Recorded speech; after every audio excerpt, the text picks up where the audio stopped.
کہ رحمان اور رحیم دو نام ہیں کہ جو رحمت کے مادے سے نکلتے ہیں۔ رحمان میں اللہ تعالیٰ کی رحمت کا جوش ہے، جانی کیفیت، طوفانی کیفیت، اور رحیم میں اللہ تعالیٰ کی رحمت کا دوام اور تسلسل۔ یہ دونوں کیفیات اللہ کی رحمت میں بیک وقت موجود ہیں، جس کا ہم تصور نہیں کر سکتے۔ ہم سمندر کو دیکھتے ہیں، متلاطم سمندر ہے، اس میں ہیجان ہے، طوفان ہے۔ دریا کو دیکھتے ہیں کہ وہ سکون کے ساتھ چل رہا ہے، خاموشی سے چل رہا ہے، بہہ رہا ہے، وہ تسلسل کے ساتھ بہہ رہا ہے۔ ہم ان دونوں کیفیات کو علیحدہ علیحدہ دیکھتے ہیں تو ہمارا ذہن ان دونوں کو بیک وقت اس کا تصور نہیں کر سکتا، تخیل ممکن نہیں۔ لیکن اللہ کی رحمت کی یہ دونوں شانیں مستقلاً ہر وقت موجود ہیں، بیک وقت، اسی لیے ان دونوں کے درمیان کہیں حرف عطف نہیں آئے گا۔ بسم اللہ الرحمن الرحیم، الحمدللہ رب العالمین۔ کل حمد، اور حمد کو ذہن میں رکھ لیجئے، حمد مساوی ہے تعریف جمع شکر۔ عام طور پر ترجموں میں ایک لفظ لایا جاتا ہے، کل تعریف اللہ کے لیے، یہ کافی نہیں ہے۔ تعریف آپ کسی شے کی کر سکتے ہیں جس میں کوئی حسن ہے، خوبی ہے، کسی بھی اعتبار سے، خواہ آپ کو اس کے حسن و خوبی سے کوئی فائدہ حاصل نہیں ہو رہا۔ ایک پھول ہے، بہت خوبصورت ہے، بس ٹھیک ہے، خوبصورت ہے، آپ نے کہا تعریف کر دی۔ شکر کرتے ہیں آپ اس شے کا جس سے آپ کو کوئی فائدہ پہنچا ہو، استفادہ ہوا ہو، آپ کی کوئی ضرورت پوری ہوئی ہو، آپ کی کوئی مشکل دفع ہوئی، اور آپ دیکھیں گے کہ حمد میں یہ شکر کا پہلو غالب ہے۔ جتنی بھی دعائیں ہیں حضور سے منقول، شکر کے مقام پر وہاں حمد آتا ہے۔ بھوک لگی ہوئی تھی، کھانا کھایا، الحمدللہ الذی اطعمنی وسقانی۔ اب یہاں دیکھیے ترجمہ تعریف نہیں، شکر ہے اس اللہ کا جس نے مجھے کھلایا اور پلایا۔ آپ بیت الخلاء سے باہر آئے، نجاستیں آپ سے دور ہو گئیں، طبیعت میں انشراح ہوا، الحمدللہ الذی اذھب عنی الاذی وعافانی۔ اور شکر ہے اس اللہ کا جس نے اذیت بخش چیزیں مجھ سے دور کر دی اور مجھے عافیت بخش۔ تو یہ الحمدللہ رب العالمین، اللہ تعالیٰ کا حسن و کمال اور حسن و جمال اپنی جگہ بھی اس انتہا کا ہے کہ جتنی تعریف اس کا حق ہے ہم کر ہی نہیں سکتے، لیکن اس کے احسانات اور انعامات ہم پر اتنے ہیں کہ ہم ان کو بھی گن نہیں سکتے۔ لہذا ایک ہی احصاء ہم نے کر دیا الف لام کے ساتھ، الحمدللہ رب العالمین۔ تمام تعریفیں اور کل شکر اللہ کے لیے ہیں کہ جو تمام جہانوں کا پروردگار ہے، رب ہے، مالک ہے۔ رب میں ایک مفہوم ہوتا ہے ربوبیت کا، اور اس میں مفہوم شامل ہوتا ہے تربیت کا، ربیانی صغیرہ۔ تو مالک ہونا اور تربیت دینا، آپ جس شے کے مالک ہوں گے آپ چاہیں گے اس میں بڑھوتری ہو، اس میں اضافہ ہو، وہ نشو و نما پائے۔ تو یہ دونوں چیزیں آپس میں ایک دوسرے کا جڑی ہوئی ہیں، پروردگار بھی اور مالک بھی۔ عام طور پر عربی میں رب کا لفظ مالک کے لیے آتا ہے، رب البیت، رب الدار، رب المال۔ تو مالک وہاں پر ظاہر بات ہے کہ اس سے مراد کیا ہے، مال والا، گھر والا، گھر کا مالک۔ تو کل شکر اور کل تعریف اس اللہ کے لیے ہے جو تمام جہانوں کا مالک بھی ہے اور پروردگار بھی ہے۔ الرحمن الرحیم، رحمان ہے اور رحیم ہے۔ اب دوبارہ اس کی میں وضاحت نہیں کروں گا۔ مالک یوم الدین، یوم دین کا مختار مطلق ہے۔ دین عربی زبان میں کہتے ہیں بدلے کو، دناہم کما دانو، کما تدینو تدانو، یہ کہاوت ہے۔ جیسے اردو میں ہم کہتے ہیں جیسا کرو گے ویسا بھرو گے، کما تدینو تدانو، تو یہ ہے بدلہ۔ اس کا بنیادی مفہوم جو ہے وہ بدلہ ہے۔ تو بدلے کا ایک دن ہے جس دن فیصلہ ہوگا کہ کون کیا کما کر لایا ہے، اسے کیا بدلہ ملنا چاہیے۔ آیا اس کا برائیوں کا پلڑا بھاری ہے کہ اسے سزا ملنی چاہیے، یا اس کی حسنات اور نیکیوں کا پلڑا بھاری ہے کہ اسے جزا ملنی چاہیے، اس کا انعام اور اکرام کے ساتھ معاملہ کیا جانا چاہیے۔ وہ ایک دن ہے، اسے ہم یوم القیامہ کہتے ہیں۔ اور لیکن اصل بات جو یہاں کہی گئی، یعنی ایک جملے میں تین باتوں کا اعتراف ہو رہا ہے۔ بعث بعد الموت، ایک دن آئے گا کہ ہم مرنے کے بعد تمام انسان اٹھا لیے جائیں گے، پھر حساب و کتاب، پھر اللہ کے ہاں حاضری ہوگی اور حساب کتاب ہوگی۔ اور تیسرے یہ کہ اس حساب کتاب کے دن کا مختار مطلق اللہ ہے، یعنی کسی اور کو اپنے ذہن میں سہارا بنا کر آپ زندگی گزاریں کہ وہ مجھے چھڑا لے گا، یا وہ ہستی جو ہے اتنی زوردار ہے کہ وہ مجھے بچا لے گی، اس سے اپنے دل کو، اپنے ذہن کو بالکل پاک کر لیجئے۔ مالک یوم الدین، ایک دوسری جگہ پر قرآن میں آیا ہے، اس روز کوئی پکارنے والا پکارے گا، لمن الملک اليوم للہ الواحد القہار، آج کے دن کس کا اختیار مطلق ہے؟ اور پھر کہا جائے گا اللہ کے لیے، الواحد قہار، جو پوری طرح چھایا ہوا ہے، بس تولی۔ تو مالک یوم الدین، جو جزا و سزا کے دن کا مالک ہے۔ اب یہاں سے کلام ایک رخ بدل رہا ہے۔ ابھی تک تو یہ غائبانہ انداز میں کلام ہو رہا ہے، اللہ سے خطاب نہیں آیا اس میں ابھی۔ الحمدللہ رب العالمین الرحمن الرحیم مالک یوم الدین، اب خطاب ہے ایاک نعبد و ایاک نستعین، ہم صرف تیری ہی بندگی کرتے ہیں اور کریں گے، اور ہم صرف تجھ ہی سے مدد مانگتے ہیں اور مانگیں گے۔ یہ ترجمہ میں کیوں کر رہا ہوں کہ یہ فعل مضارع ہے۔ عربی زبان میں فعل مضارع حال اور مستقبل دونوں کو کور کرتا ہے۔ ایاک کا جو ہے مفعول فاعلی جو ہے، مفعول جو ہے اس میں ضمیر مفعولی اسے پہلے لا کر حشر کا مضمون پیدا ہو گیا۔ ہم تیری بندگی کرتے ہیں نہیں، ہم تیری ہی بندگی کرتے ہیں اور کریں گے۔ حال میں ترجمہ کیجئے تو یہ اظہار حال ہے، اور مستقبل میں ترجمہ کیجئے تو یہ ایک عہد ہے، قول و قرار ہے، بہت بڑا معاہدہ ہے۔ وَإِيَّاكَ نَسْتَعِينُ، اور صرف تجھ ہی سے مدد مانگتے ہیں اور مانگیں گے۔ اس میں بھی حال کا ترجمہ اظہار حال، اللہ کرے کہ واقعی ہمارا حال وہی ہو، جب ہم یہ الفاظ کہتے ہیں تو واقعتاً ہم اس پر پورے اتر رہے ہوں کہ اسی کی بندگی کر رہے ہوں اور اسی سے ساری استعانت اور استمداد کر رہے ہیں۔ جہاں تک مستقبل کا تعلق ہے وہ پھر ایک عہد ہے، اہدنا الصراط المستقیم۔ یہ مقام وہ آ گیا کہ یہاں تک تو اے پروردگار ہم پہنچ گئے، تیرے فضل سے، تیرے کرم سے۔ فطرت سلیمہ بھی تیری عطا کردہ تھی، عقل سلیم بھی تیری ودیت کردہ تھی، ان دونوں کی روشنی سے ہم یہاں تک تو پہنچ گئے۔ اب ہماری جو ضرورت ہے، احتیاج ہے، وہ کیا ہے؟ اہدنا الصراط المستقیم، ہدایت بخش ہمیں سیدھے راستے کی۔ یہاں دو باتیں سمجھ لیجئے۔ انفرادی سطح پر انسان کے لیے نہ معلوم کتنے مرحلے آتے ہیں ہر روز کہ جس میں وہ ایک چھٹک کر کھڑا ہو جاتا ہے، یہ کروں یا یہ کروں، دو آلٹرنیٹو سامنے آ رہے ہیں، فیصلہ کرنا مشکل ہو رہا ہے۔ قدم قدم پر ہدایت کی ضرورت ہے، اور اجتماعی طور پر نوع انسانی تین بڑے بڑے تمدنی مسائل میں واقعہ یہ ہے کہ تسلیم کر لیا جانا چاہیے کہ عقل انسانی اس کو راستہ نہیں دکھا سکتا۔ عام معاشرتی سطح پر مرد اور عورت کے درمیان حقوق اور اختیارات کا کیا توازن ہو، ناممکن ہے، انسان طے نہیں کر سکتا۔ انسان یا مرد ہے یا عورت ہے۔ عورت سوچے گی اپنے اپنے جذبات کا، اپنے خیالات کا لحاظ رکھے گی، مرد کے جذبات و احساسات کا اس کا کوئی تصور ہی ممکن نہیں۔ مرد سوچے گا اسے اپنے احساسات معلوم ہے، لیکن یہ کہ عورت کے احساسات سے وہ نابلد ہے، ان کو محسوس کر ہی نہیں سکتا۔ لا محالہ وہ اپنے بارے میں وہ جو بھی نظام بنائے گا اس میں وہ اپنی بالادستی رکھے گا۔ وہ تو ایک ہی ہستی ہو سکتی ہے کہ جو دونوں کی خالق ہے، مرد کی بھی عورت کی، اور اس کو دونوں سے محبت ہے، دونوں کا خیر خواہ ہے، دونوں کا رب ہے، دونوں کو پروان چڑھانا چاہتا ہے۔ اسی طرح فرد اور معاشرہ یا ریاست، حکومت اور ریاست ہمیشہ یہ چاہتی ہے کہ سارے اختیارات ہمارے ہاتھ میں آ جائیں، ٹوٹلیٹیرین سوسائٹی ہو، بس ہم حکم دیں اور لوگ اس پر چلیں۔ افراد یہ چاہتے نہیں، ہمیں آزادی ہونی چاہیے۔ اب آپ دیکھیے کہ دنیا میں کتنے جھگڑے چلتے ہیں اسی پر، فریڈم فریڈم فریڈم۔ وہ فریڈم واقعتاً اپنی جگہ پر ایک شے ہے، افراد کی آزادی ہونی چاہیے، لیکن افراد کی آزادی اتنی نہ ہو جائے کہ وہ مادر پدر آزاد ہو جائے، کوئی قانون، کوئی قاعدہ، کوئی اخلاقی، کوئی حدود اور قیود جو ہے ان کا پابند نہ رہے۔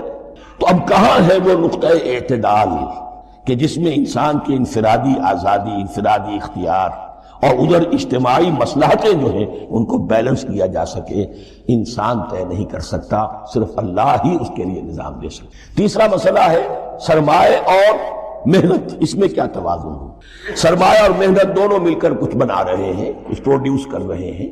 اب اس میں نفع جو ہوا ہے اس میں سرمایہ کا کتنا حصہ ہونا چاہیے اور لیبر کا کتنا ہونا چاہیے، کون طے کرے؟ اس کے لیے بھی کہ ایسا نہ ہو کہ سرمایہ داری جو ہے آکاش بیل بن کر پورے معاشرے پر چھا جائے، اور غریب بیچارہ، مزدور بیچارہ، کاشتکار بیچارہ وہ گویا کہ چکی کے دو پارٹوں میں پس کر رہ جائے، اس کی کوئی حیثیت نہ رہے۔ لیکن یہ کہ دوسری طرف اگر یہ کہ مزدور کا جو حق ہے اس سے زیادہ اس کو دے دیا جائے تو سرمایہ جو ہے وہ سکڑ جائے گا، شائی ہو جائے گا، وہ پھر میدان میں نہیں آئے گا۔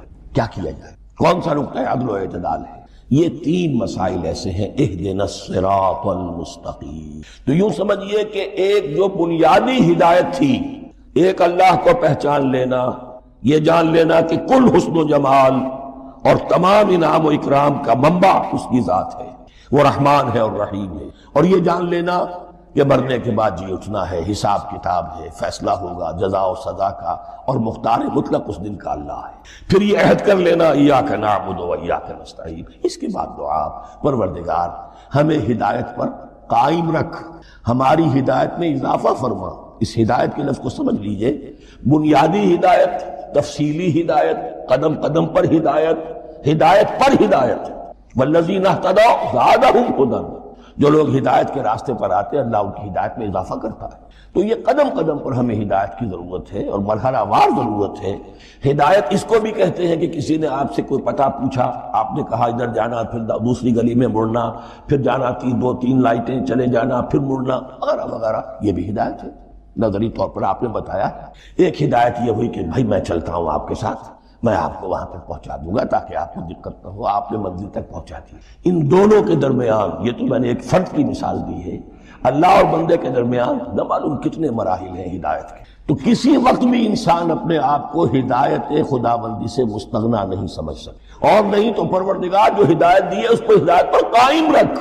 کیا پتہ شیطان کا کوئی حملہ، کیا پتہ ہمارے نفس کی کوئی شرارت کسی ایسے رخ پر ہمیں ڈال دے کہ اب تک کی ساری کمائی بھی ضائع ہو جائے۔ لہذا یہ نہ سمجھیے کہ جب یہ ساری چیزیں ان کو معلوم تھی، وہ ان چیزوں کا تو اقرار کر رہے تو اب ہدایت کون سی مانگ رہے ہیں؟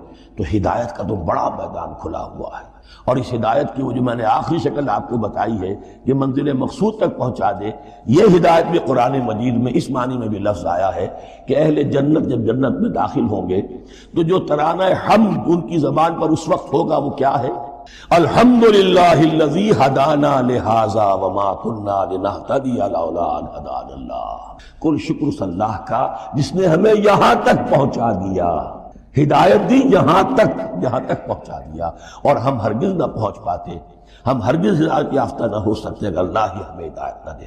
اہدنا الصراط المستقیم، سیدھا راستہ، صراط الذین انعمت علیہم، اور اس کی مزید وضاحت ہے، راستہ اس کا ان لوگوں کا جن پر تیرا انعام ہوا۔ یہ کون لوگ ہیں؟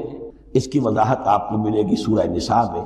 من یطع اللہ والرسول فاولئک مع الذین انعم اللہ علیہم من النبیین والصدیقین والشہداء والصالحین۔ چار طبقات ہیں منعم علیہم جن پر اللہ کا انعام ہوا ہے۔ چوٹی پر انبیاء کرام، اس کے بعد صدیقین کرام، اس کے بعد شہداء عظام، اس کے بعد عام صالح مسلمان۔ صالح یہ بیس لائن ہے، اس سے اوپر کا درجہ شہداء کا ہے، اس سے اوپر کا درجہ صدیقین کا ہے، اور پھر اس سے اوپر کا درجہ انبیاء کا ہے۔ انبیاء میں سے پھر وہ بھی ہوتے ہیں کہ جو اولو العزم میں من الرسل ہیں، لیکن یہ چار طبقات ہیں، ان کے راستے پر ہمیں چلا۔ غیر المغضوب علیہم ولا الضالین، جو مغضوب علیہم نہیں ہوئے، جن پر تیرا غضب نہیں ہوا، اور غضب ہوتا ہے ان پر کہ جو ہدایت کے واضح ہونے کے بعد ہدایت کو ترک کر دیں، وہ ہے مغضوب علیہم۔ جنہیں ہدایت مل گئی ہو، ہدایت کو پہچان لیا ہو، پھر اپنی شرارت نفس کی وجہ سے، اپنی نفسانیت کی وجہ سے، اپنے تکبر کی وجہ سے، اپنے حسد کی وجہ سے وہ اس حق کو رد کر دیں، اس کو ترک کر دیں، ان پر اللہ کا غضب ہے۔ اور اس میں اس کی بہت بڑی مثال تاریخ کے اعتبار سے یہودی ہے۔ اللہ نے انہیں ہدایت دی، کتابیں عطا کی، تورات، انجیل، زبور، سینکڑوں نبی ان میں مبعوث کیے، 1400 برس تک نبوت کا تار ٹوٹا ہی نہیں، مسلسل۔ ابتدا میں بھی 2 نبی، موسیٰ اور ہارون، اور اختتام پر بھی 2 نبی، عیسیٰ اور یحییٰ علیہ السلام، اور ان کے مابین کوئی لمحہ نہیں آیا ہے تاریخ بنی اسرائیل میں جبکہ کوئی نہ کوئی نبی موجود نہ ہو، لیکن انہوں نے اپنی شرارت نفس کی وجہ سے ہدایت تورات سے بھی منہ موڑا، اور پھر سب سے بڑی بات یہ کہ ہدایت محمدی سے، ہدایت قرآنی سے بھی صلی اللہ علیہ وسلم منہ موڑا، وہ ہے مغضوب علیہ ولا الضالین، اور نہ ہی گمراہ ہوئے۔ یہ لفظ جو آتا ہے عربی زبان میں گمراہ کا بھی ہے اور تلاش حق میں بھٹکنے والے کا بھی ہے۔ ایک وہ شخص ہے جس پر حق ابھی واضح نہیں ہوا، وہ تلاش میں، اس کے لیے بھی ضال کا لفظ آئے گا۔ اسی طرح کوئی شخص کسی کے عشق اور محبت میں ایسا ہو جائے، دیوانہ ہو جائے، اس کو بھی ضال کہتے ہیں، یعنی اس کے اوپر جذبات کا اتنا غلبہ ہو گیا ہے کسی کی محبت اور عشق کی بنا۔ تو حضور کے لیے یہ لفظ آیا ہے وَوَجَدَكَ ضَالًّا فَهَدَىٰ، اور یہ تو سورۃ الضحیٰ ہے، اکثر بیشتر لوگوں کو یاد ہوگی تو یہ جو ضلال کا لفظ ہے اس میں سمجھ لیجئے ضروری نہیں ہے کہ وہ گمراہ ہو، بلکہ وہ بھی کہ جو ابھی راہ ہدایت کی طلب میں اس کے حصول کے لیے اس کی تلاش میں کوشاں ہے، اور وہ بھی کہ جو کسی مغالطے کی وجہ سے حق سے منحرف ہو۔ یہ بھی جان لیجئے کہ ایک ہے بدنیتی، تکبر، حسد، حق کو جان کر پہچان کر رد کر دینا یا چھوڑ دینا یا ترک کر دینا، ایک ہے کسی غلطی میں، کسی جذبات کے اندر آ کر، کسی غلو کے اندر مبتلا ہو کر اور حق سے منحرف ہو جانا۔ اس کی جو سب سے بڑی مثال ہے وہ نصارہ ہے، عیسائی ہے۔ حضرت مسیح کو انہوں نے مانا لیکن غلو کیا، یہ لفظ آئے گا آگے، لا تغلو فی دینکم، اپنے دین میں غلو نہ کرو۔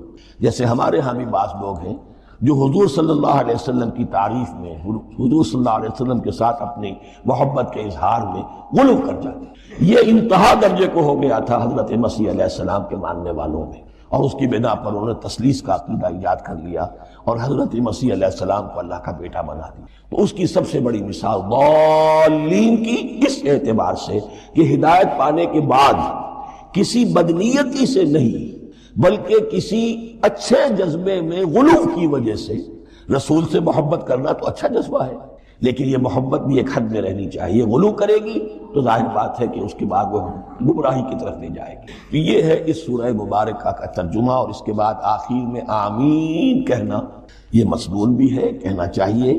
البتہ اختلاف یہاں بھی صرف اتنا ہے کہ نماز میں جب آپ امام کے ساتھ ہیں، وہ اگر جہری قرات کر رہا ہے تو آیا اس کے بعد آپ کو بھی بالجہر کہنا ہے آمین یا نہیں کہنا، یہ اختلاف ہے، ان میں کوئی فرق واقع نہیں ہوتا۔ یہ چیز متفق علیہ کہ کہنا ہے آمین، بلکہ یہ آمین تو یہودیوں میں ہے، یہ آمین جو ہے یہ عیسائیوں میں بھی ہے۔ ان کی بھی جو پریئر لارڈس پریئر ہے اس کے بعد آمین، وہ آمین کہتے ہیں، وہ فرق وہ لفظ ایک ہی ہے، اس لیے کہ عبرانی زبان اور عربی زبان یا تو ہم یہ کہہ سکتے ہیں کہ دونوں بہنیں ہیں، کوئی ایک مشترک زبان تھی ان کی ماں جس کی یہ دو بیٹیاں ہیں، اور یا یہ کہنا پڑے گا کہ عربی زبان کی ماں جو ہے وہ عبرانی زبان ہے۔ بہرحال بڑا قریبی رشتہ عربی کا اور عبرانی کا ہے، اس اعتبار سے وہ آمین۔ اب آپ کو معلوم ہے ہم السلام علیکم وہ کہتے ہیں، وہ سلام سلام کہتے ہیں، فرق کیا ہے؟ وہ تو تلفظ کا فرق ہے۔ اسی طریقے سے اور بہت سے الفاظ ہیں، میں بعد میں بتا۔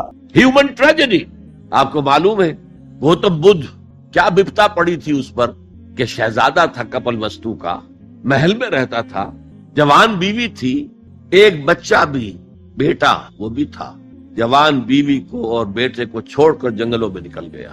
کیوں؟ اس نے دیکھا دنیا میں دکھ بہت، کہیں وہ دیکھا اس نے اندھا ایک آدمی ہے وہ ٹھوکریں کھا رہا گر رہا، کہیں دیکھا کسی کا بچہ جو ہے عالم نزع میں ہے، کوئی کچھ نہیں کر سکتا، رو رہے ہیں پیٹ رہے، کہیں دیکھا جنازہ جا رہا کندھے کے اوپر رکھ کر لے جا رہے ہیں۔ تو اس کے فکر کا مرکزی نقطہ کیا ہے؟ سروم دکھم، یہاں تو دکھ ہی دکھ ہے اور کچھ نہیں ہے۔ اس دکھ سے سیلویشن حاصل کرنے کے لیے وہ نکل گئے۔ اب کیا اسے ملا کیا نہیں ملا اسے چھوڑ دی، لیکن ایک مثال تو ہے، محل کی زندگی چھوڑ کر، جوان بیوی کو چھوڑ کر، ایک چھوٹے بچے کو چھوڑ کر انسان نکلا ہے۔ ان الانسان لفی خسر، دنیا کے اندر یہ تکالیف دیکھ کر اتنا متاثر ہو گئے، تو آخرت کی تکالیف وہ تو بہت بڑی ہے، بہت بڑی ہے، بہت بڑی ہے۔ قرآن مجید کے ہر صفحے کے اوپر جہنم کے کوئی نہ کوئی مناظر دکھا دیے گئے۔ کیا کھانے کو ملے گا؟ زقوم، جو پیٹ میں جائے گا تو کھولے گا جیسے کہ پانی کھول رہا ہو، اور پھر اس پر پیاس لگے گی تو حمیم ملے گا، گرم پانی یا پیپ، اور زخم کا دھون ملے گا۔ حضور کو شب معراج میں جو دکھائے گئے مناظر، عذاب کس کس طور سے انسانوں کو ہوگا۔ وَالْعَصْرِ إِنَّ الْإِنسَانَ لَفِي خُسْرٍ، اور میں عرض کر چکا ہوں خسرن ہے یہاں، الخسر نہیں۔ الخسر ہوتا تو کوئی خاص خسارہ، خسرن یہ قاعدہ ہے عربی زبان میں، تنکیل نکرہ جو آتا ہے تفصیل کے لیے آتا ہے، بڑا خسارہ، بہت بڑا گھاٹ۔ اب جو اس سے استثناء کی چار شرائط ہیں ان کو سمجھیے۔ سب سے پہلے ایمان، اب یہاں تو ایک لفظ آیا ایمان، اللہ پر ایمان، رسولوں پر ایمان، آخری رسول اور آخری نبی پر ایمان، کتابوں پر ایمان اور آخری کتاب قرآن پر ایمان، بعث بعد الموت پر ایمان، حساب کتاب پر ایمان، جزا و سزا پر ایمان، جنت اور دوزخ پر ایمان۔ یہ ایمانیات ہے۔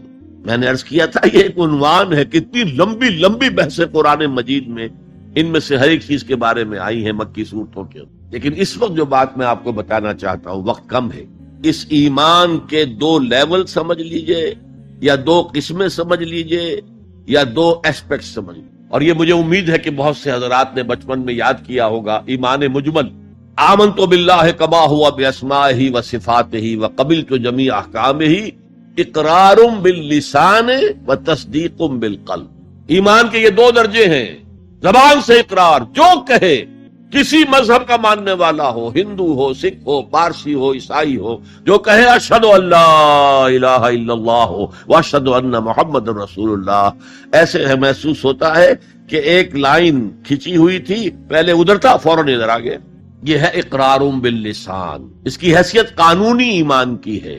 ظاہر بات ہے مسلمان باپ کی وراثت مسلمان بیٹے کو جا سکتی ہے، بیٹا مسلمان نہیں ہے تو وراثت نہیں پہنچے گی۔ ہو از اے Muslim and who is not a مسلم، یہ لیگل کوسچن۔ مسلمان ریاستوں کے اندر دستور میں ہوگا کہ یہاں ہیڈ آف دی اسٹیٹ مسلمان ہوگا، تو کتنا بڑا لیگل کوسچن ہے کہ کون ہے واقعی مسلمان کون نہیں ہے، تو بہت اہم ہے۔ لیکن اس کا سارا معاملہ اس دنیا تک ہے کہ ہم ایک دوسرے کو مسلمان سمجھیں۔ میں اپنی بیٹی نکاح میں دے سکتا ہوں کسی مسلمان کو۔ اصل ایمان کیا ہے؟ تصدیق بالقلب، جب دل میں اتر جائے، دل میں کھپ جائے، وہ ہے اصل ایمان۔ ہم دنیا میں اس کو زیر بحث لا نہیں سکتے، ہمارے پاس کوئی آلہ نہیں ہے دل میں اتار کر دیکھ لیں ایمان ہے کہ نہیں ہے، کوئی نہیں۔ الیکٹروکارڈیوگرام کر لیجئے، یہ تو پتہ چل جائے گا کہ اس میٹنگ کے اندر کچھ جو ہے irregularity ہے۔ اینجیو پلاسٹی کر دیجئے، معلوم ہو جائے گا کہ اتنی وینز بلاکس ہیں، بس دل میں ایمان ہے یا نہیں، اس کا کوئی ذریعہ ہمارے پاس نہیں۔ لہذا دنیا میں ہم ایمان پر بحث ہی نہیں کر سکتے۔ ہم کسی کے بارے میں یہ نہیں کہہ سکتے یہ صاحب ایمان ہے اور یہ نہیں ہے۔ ہاں مسلمان ہے تو مسلمان کے جو حقوق ہیں وہ اسے ملیں گے، وہ فاسق بھی ہو تو مسلمان ہے، فاجر بھی ہو تو مسلمان ہے، متقی ہو تب بھی مسلمان ہے، نیک ہو عبادت گزار ہو تب بھی مسلمان ہے۔ اور لیگلی اور کانسٹیٹیوشنلی ان میں کوئی فرق نہیں ہے۔ المسلم کفر لکل مسلم، امام ابو حنیفہ رحمۃ اللہ علیہ کا قول بہت اہم ہے۔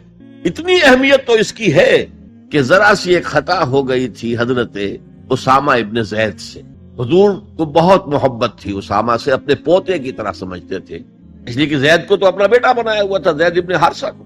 وہ تو بعد میں جب آیت اتری کہ یہ کوئی منہ بولا بیٹا اسلام میں کوئی شے نہیں ہے، ورنہ پہلے انہیں کہتے تھے زید ابن محمد، اس کے بعد دوبارہ وہ زید ابن حارثہ رہ گئے۔ لیکن محبت کتنی تھی زید سے، اور اس اعتبار سے گویا کہ حضرت اسامہ ابن زید وہ تو حضور کے پوتوں کے مانے۔ ان سے غلطی ہو گئی، ایک جنگ میں ایک کافر کے ساتھ مقابلہ ہوا دو بدو۔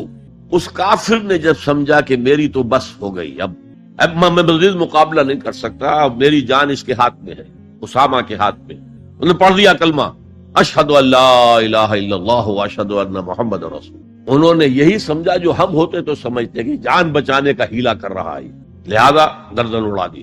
کچھ دل میں اپنے خدشہ سا رہا، یہ صحیح کام کیا میں نے یا نہیں، یا ہو سکتا ہے حضور کو کسی اور ذریعے سے اطلاع پہنچی ہو۔ طلب فرمایا اسامہ یہ تم نے کیا کیا؟ حضور اس نے جان بچانے کے لیے کلمہ پڑھا تھا، آپ نے نہیں کہا کہ تم غلط کر حلا شققنا قلبہ، تم نے اس کا دل چیر کے کیوں نہیں دیکھ لیا؟ یعنی نہ تم دل چیر کے دیکھ سکتے ہو، کیا تمہیں معلوم ہے، کیسے کہہ سکتے ہو یقین سے کہ اس نے جان بچانے کو کلمہ پڑھا؟ اور اے اسامہ کیا کرو گے قیامت کے دن جبکہ یہ کلمہ تمہارے خلاف استغاثہ لے کر آئے گا؟ تو اس کی بھی بہت بڑی اہمیت ہے۔ دنیا میں پورا لیگل اینڈ کانسٹیٹیوشنل نظام اسلام پر قائم ہے، اقرار باللسان پر قائم، لیکن اصل ایمان دل میں۔ یہ سورہ حجرات میں فرمایا گیا جو اس موضوع پر قرآن حکیم کی اہم ترین آیات، آیت نمبر 14 ہے یہ، قالت الاعراب آمنا قل لم تؤمنوا ولکن قولوا اسلم۔ اے نبی یہ بدو جو ہے یہ کہہ رہے ہیں ہم ایمان لے آئے، دعویٰ کر رہے ہیں ایمان کا، آپ ان سے کہہ دیجئے تم ایمان ہرگز نہیں لائے ہو، یوں کہو کہ ہم مسلمان ہو گئے ہیں، ہم نے اطاعت قبول کر۔ وَلَمَّا يَدْخُلِ الْإِيمَانُ فِي قُلُوبِكُمْ، ابھی تک ایمان تمہارے دلوں میں داخل نہیں ہوا۔ اللہ تو کہہ سکتا ہے نا۔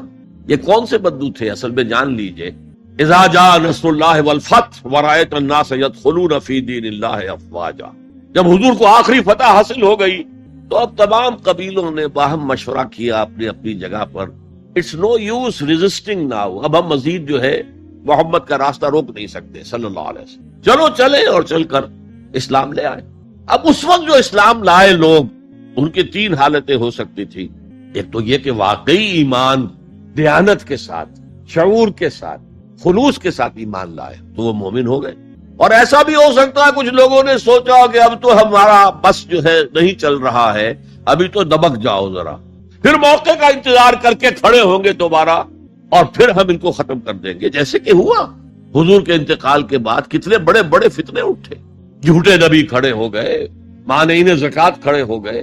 تیسرا کہ نہ تو مثبت طور پر ان کے دلوں میں ایمان تھا، نہ منفی طور پر دھوکہ دینا مقصود تھا، بس ٹھیک ہے سب جا رہے ہیں ہم بھی ایمان لے آتے ہیں۔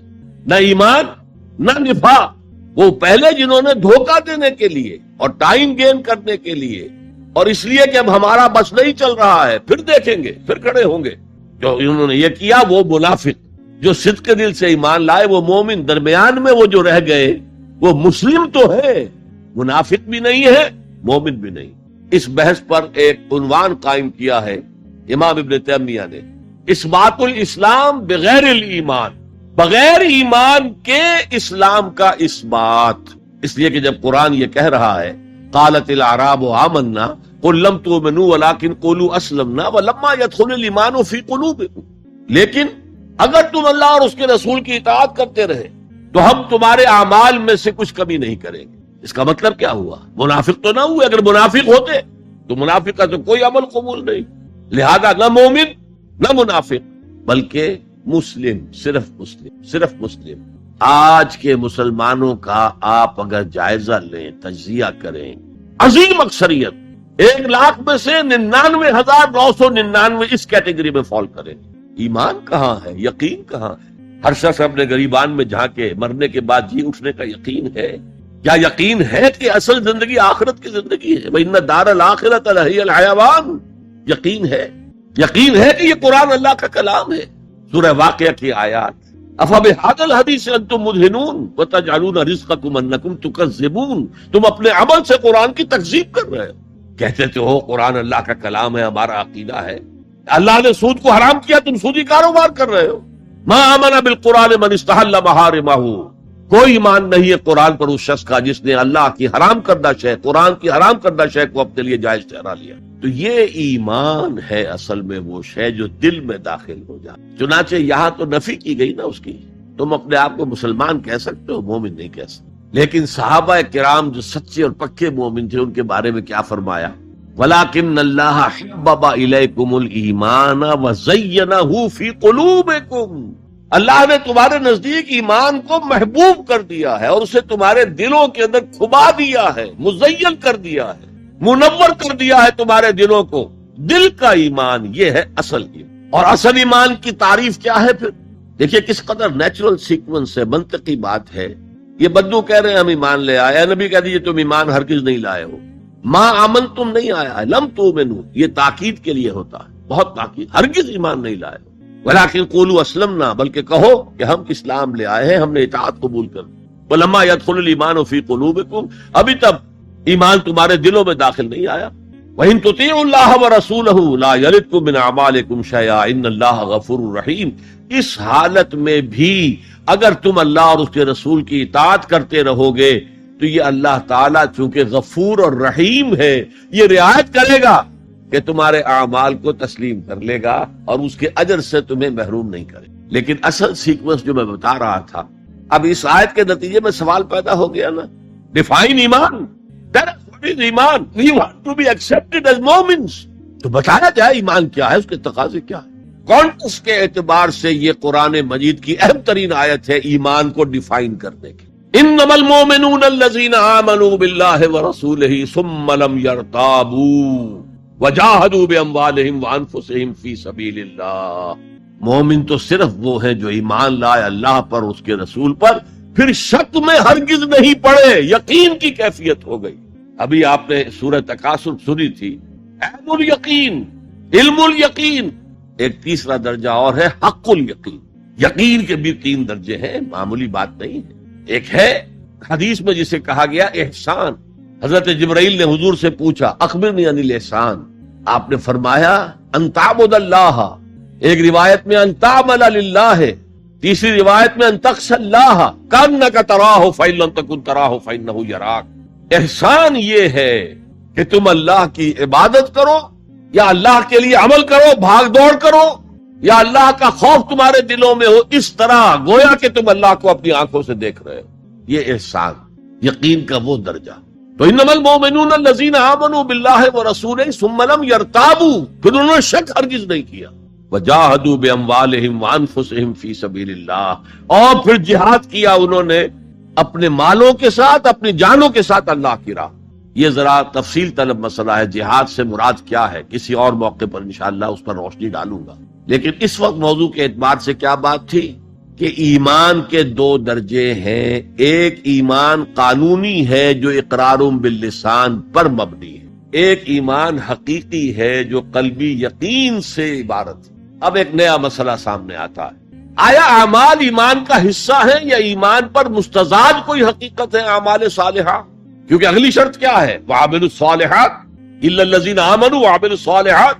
اب اس میں آپ کو شاید حیرت بھی ہوگی، ہمارے دو سب سے بڑے امام اس میں بالکل متضاد آراء رکھتے ہیں۔ امام ابو حنیفہ کہتے ہیں عمل ایمان کا حصہ نہیں ہے، وہ ایک علیحدہ ایڈیشنل چیز، اور وہ نہ گھٹتا ہے نہ بڑھتا ہے، ایک سٹیٹ میں رہتا ہے۔ یہ ہے رئیس الفقہاء اور سید المحدثین امام بخاری کہتے ہیں الایمان قول وعمل ویزید وینقص۔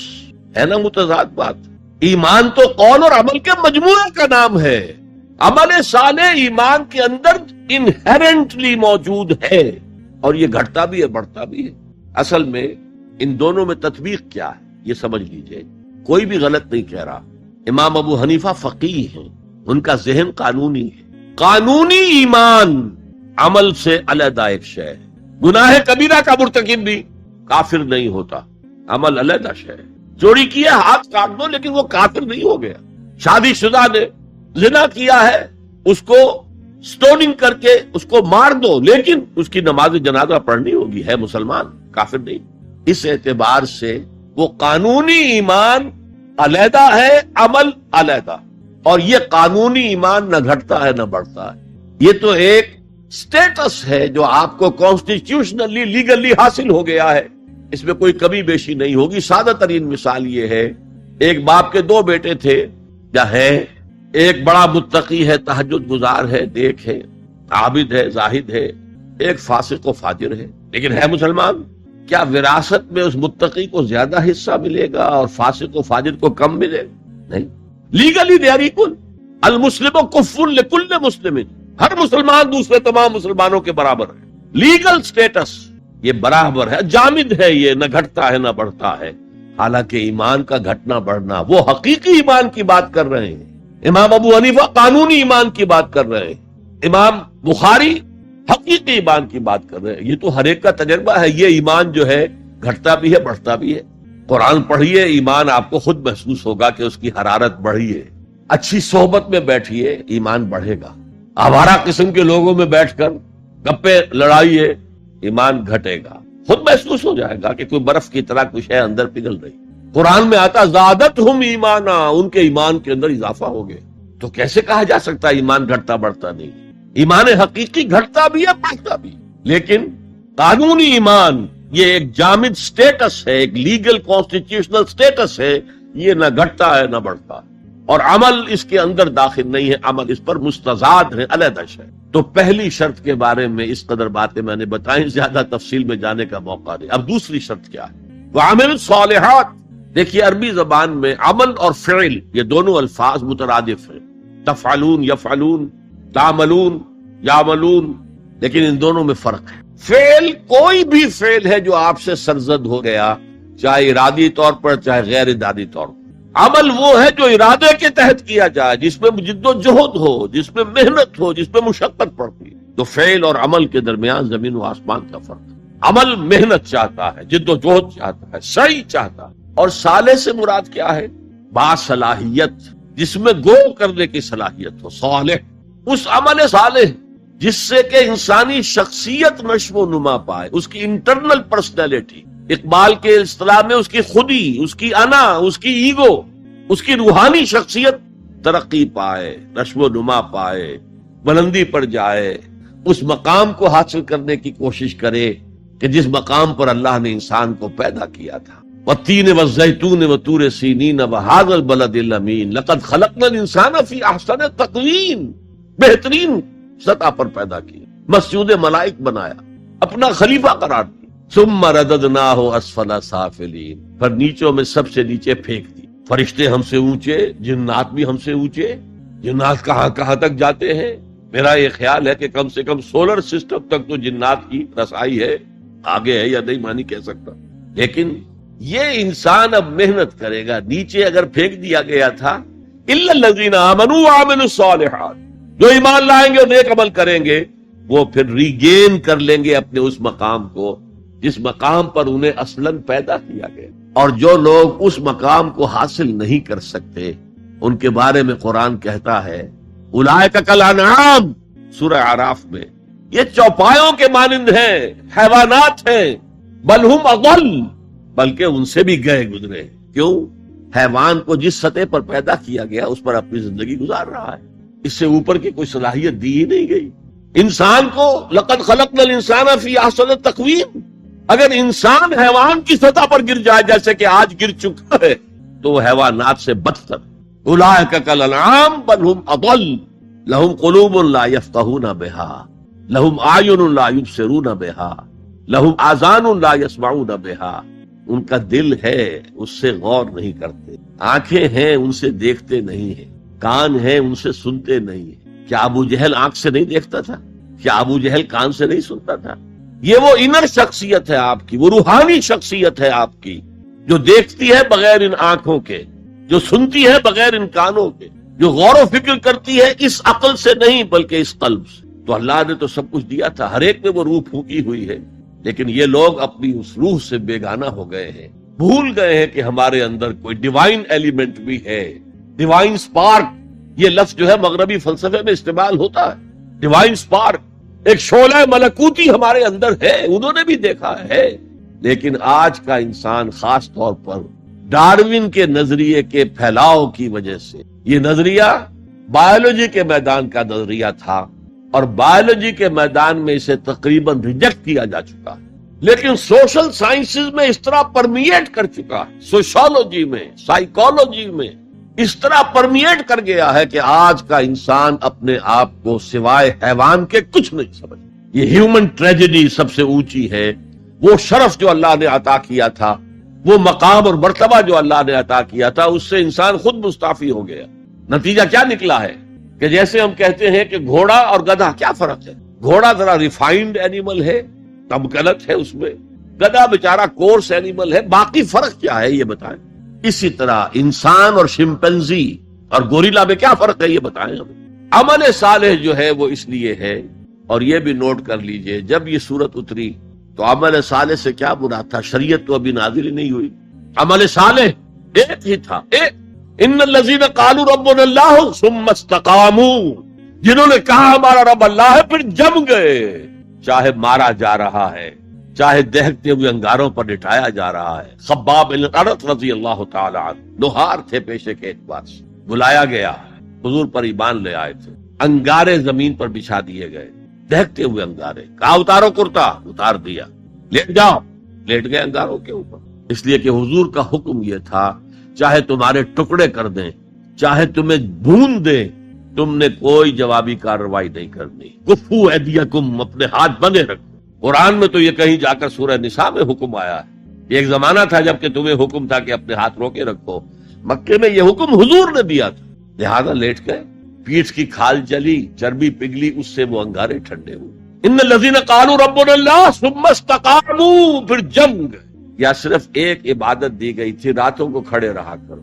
یا ایھا المزمل قم اللیل الا قلیلا نصفہ او انقص منہ قلیلا او زد علیہ ورتل القرآن ترتیلا. اے کمبل میں لپٹ کر لیٹنے والے صلی اللہ علیہ وسلم، کھڑے رہا کرو رات کو سوائے تھوڑے سے حصے کے. نصفہ، آدھی رات، اب انقص منہ قلیلا، یا اس میں سے کچھ کم کر لو تو 1/3 رات. اور زد علیہ، یا آدھی رات پر اور اضافہ کرو تو 2/3 رات. اور قرآن پڑھتے رہو پڑھتے رہو پڑھتے رہو پڑھتے رہو. حالانکہ قرآن کتنا نازل ہوا تھا ابھی؟ کیا یہ 30 پارے موجود تھے؟ جو چند آیتیں اتری ہیں، repeat and repeat and repeat and repeat, hammer them down into your heart and brain. یہ عبادت تھی. باقی نہ ابھی 5 وقتہ نماز ہے، نہ روزہ ہے، کوئی شے نہیں، نہ سود حرام ہے، نہ شراب حرام ہے. تو عمل الصالحات اب ہمارے سامنے جب آئیں گے تو اس کے 2 حصے ہیں. ایک بیسک ہیومن موریلٹی، وہ چیزیں جو تمام ادیان، تمام مذاہب، تمام فلسفوں کے اندر مشترک ہے۔ جھوٹ بولنا برا ہے، سچ بولنا اچھا ہے۔ وعدہ پورا کرنا اچھا ہے، وعدہ خلافی کرنا برا ہے۔ کسی کی ضرورت پوری کر دینا اچھا ہے اور کسی کو جھڑک دینا برا ہے۔ والدین کی خدمت کرنا اچھا ہے اور اس سے اعراض